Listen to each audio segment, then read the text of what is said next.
Have you ever imagined what would happen if 1,000 ants decided to take on an elephant? It sounds like the setup for a bad joke, but in the world of the tiny, this is a declaration of war.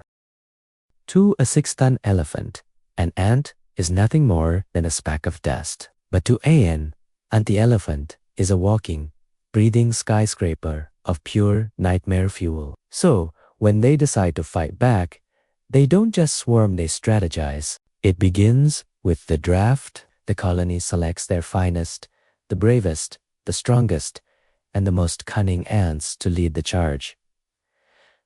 They aren't just wandering around. They are being trained to target the Goliath's Achilles' heels, the eyes, the soft lining of the trunk, and the sensitive skin behind the ears. Next comes the master plan. The ants calculate the perfect ambush. They map out the elephant's patrol route, scouting for the best moment to strike while avoiding the lethal, earth-shaking stomp of the giant's feet. Then, the armory.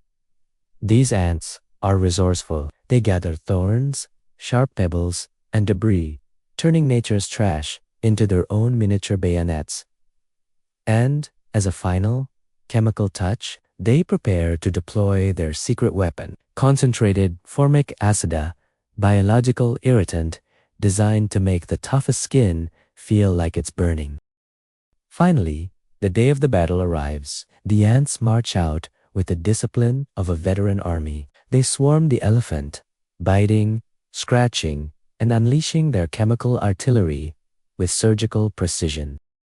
The elephant, caught off guard, goes into total panic mode. He tries to stomp them out, but he's fighting a ghost. They're too fast and too numerous. He tries to whip his trunk to clear them, but the ants are locked on like a specialized commando unit. The siege lasts for what feels like an eternity. The ants keep the pressure on, wave after wave, showing zero regard for their own safety. The mighty giant, usually the king of the savannah, begins to crack. He's exhausted, he's itchy, he's in pain, and he's completely fed up. In the end, the elephant waves the white flag. He retreats, fleeing the scene, leaving the ants to claim a victory that will go down in their history books. The colony celebrates with a feast that night, well-deserved and triumphant. So, what is the moral of this ridiculous yet epic story? Never underestimate the power of the small. Even when you're facing a giant,